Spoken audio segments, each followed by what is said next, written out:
नमस्कार विद्यार्थी मित्रांनो आणि आदरणीय पालकांनो, महाराष्ट्र मेडिकल करिअर काउन्सिलिंग या युट्यूब चॅनल तर्फे मी आपली मार्गदर्शक शमी महाडेश्वर तुम्हा सर्वांचे मनापासून स्वागत करते।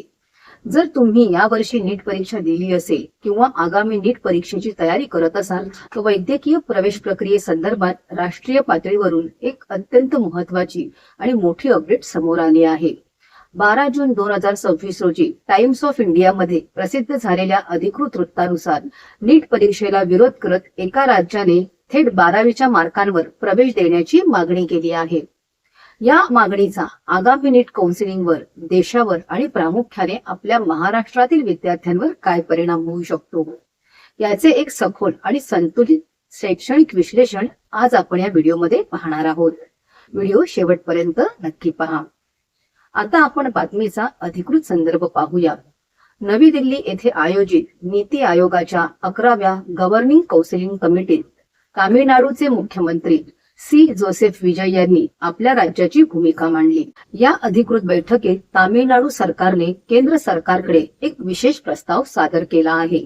या प्रस्तावानुसार तामिळनाडू राज्यातील MBBS, BDS आणि आयुष कोर्सेसच्या स्टेट कोटा जागांसाठी नीट परीक्षा पूर्णपणे रद्द करून त्याऐवजी केवळ विद्यार्थ्यांच्या 12वीच्या बोर्डांच्या गुणांच्या आधारे प्रवेश देण्याची परवानगी राज्याला देण्यात यावी अशी मागणी त्यांनी केली आहे।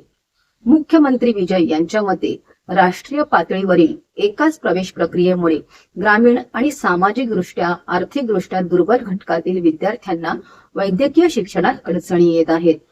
नीट का लागू करण्यात आली होती? केंद्र सरकारचा मूळ उद्देश काय होता याची आपण माहिती घेऊया। आता आपण या विषयाची दुसरी बाजू समजून घेऊया। विद्यार्थी मित्रांनो, नीट परीक्षा लागू करण्यामागचा केंद्र सरकारचा मूळ हेतू म्हणजेच देशभरातील वैद्यकीय प्रवेश प्रक्रिया एकसमान करणे, विविध खाजगी आणि राज्यांच्या प्रवेश प्रक्रिया बंद करून विद्यार्थ्यांचा आर्थिक आणि मानसिक ताण कमी करणे आणि गुणवत्तेच्या आधारावर पारदर्शक प्रवेश देणे हा होता। यामुळे देशातील कोणत्याही विद्यार्थ्याला एकाच परीक्षेच्या माध्यमातून देशभरातील कोणत्याही चांगल्या वैद्यकीय महाविद्यालयात प्रवेश मिळण्याची संधी उपलब्ध झाली। त्यानंतर आपण सर्वोच्च न्यायालयाची भूमिका आणि कायदेशीर बाजू यांची माहिती घेणार आहोत। या विषयाला एक मोठी कायदेशीर बाजू देखील आहे।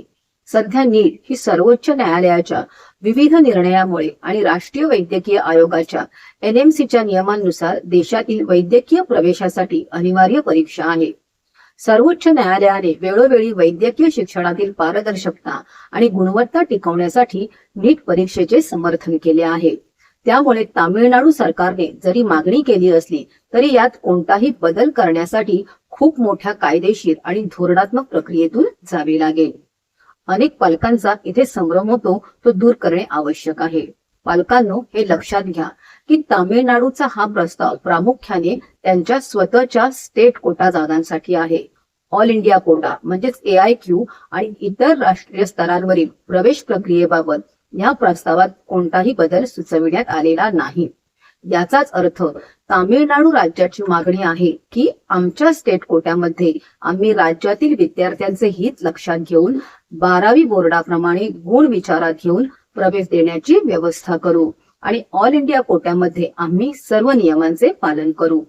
तामिळनाडूच्या या धोरणाचा भविष्यात इतर राज्यांवर सुद्धा मोठा परिणाम होणार आहे। या राज्यातून सुद्धा 12वी बोर्डाचे गुण विचारात घेण्यासाठी मागणी होऊ शकते। आपल्या महाराष्ट्राचा विचार केला तर महाराष्ट्रातही 85% स्टेट कोटा आणि 15% ऑल इंडिया कोटा असतो। तामिळनाडूच्या या मागणीमुळे महाराष्ट्रातील सध्याच्या प्रवेश पद्धतीवर कोणताही परिणाम झालेला नाही। महाराष्ट्रात सध्या शासकीय आणि खाजगी वैद्यकीय महाविद्यालयांमधील प्रवेश हे पूर्वीप्रमाणेच केवळ नीट UGच्या गुणांवर आणि स्टेट काउन्सिलिंगद्वारेच होणार आहेत। बोर्ड मार्क्सवर प्रवेश दिल्यास संभाव्य कोणत्या तांत्रिक समस्यांचा आपल्याला सामना करावा लागू शकतो त्यांचा आपण आढावा घेऊ। चला आता आपण एका विश्लेषणात्मक विचार करूया की जर देशभरात बोर्ड मार्क्सवर प्रवेश देण्याचा विचार झाला तर कोणत्या समस्या येऊ शकतात।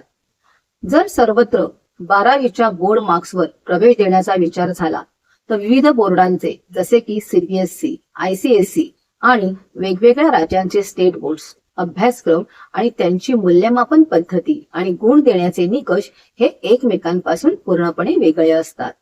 अशा परिस्थितीत वेगवेगळ्या बोर्डाच्या विद्यार्थ्यांची एकच समान गुणवत्ता यादी म्हणजेच कॉमन मेरिट लिस्ट न्याय्य पद्धतीने तयार करणे हे अत्यंत मोठे तांत्रिक आव्हान ठरू शकते. थोडक्यात सांगायचे तर वैद्यकीय प्रवेश प्रक्रिया अधिक सुलभ व्हावी यासाठी तामिळनाडू अशा प्रकारे आपली मागणी सातत्याने मांडत आहे.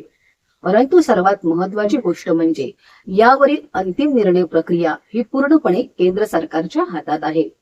तामिळनाडूच्या या प्रस्तावाला केंद्र सरकार आगामी काळात काय उत्तर देते यावरच या संपूर्ण विषयाचे भवितव्य अवलंबून राहील.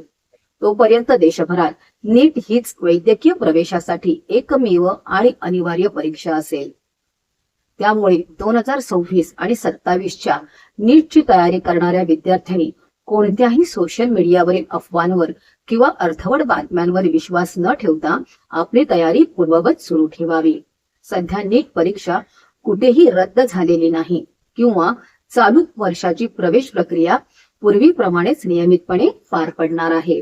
तुमचा पूर्ण फोकस फक्त आणि फक्त अभ्यासावर आणि अधिकृत प्रवेश प्रक्रियेवर असावा. व्हिडिओ संपण्यापूर्वी मला तुम्हाला एक प्रश्न विचारायचा आहे. 1.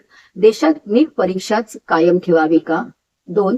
की तामिळनाडूच्या मुख्यमंत्र्यांच्या मागणीप्रमाणे 12वीच्या बोर्ड मार्क्सवर MBBS प्रवेश दिला जावा?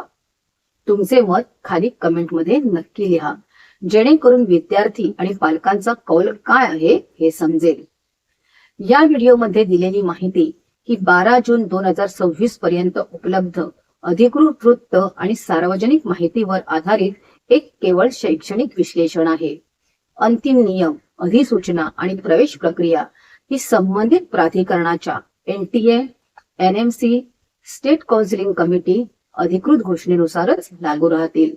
नीट प्रवेश प्रक्रिया, महाराष्ट्रातील कॉलेजेसचे कट ऑफ आणि अशाच महत्वपूर्ण अपडेटसाठी आमच्या महाराष्ट्र मेडिकल करिअर काउन्सिलिंग या चॅनलला सबस्क्राईब करा आणि हा व्हिडिओ गरजू विद्यार्थ्यांपर्यंत आणि पालकांपर्यंत शेअर करायला विसरू नका. व्हिडिओ आवडला असल्यास लाईक करा. तुमची काळजी घ्या, अभ्यास करत राहा आणि भेटूया अशाच महत्वपूर्ण व्हिडिओ सहित. तोपर्यंत धन्यवाद.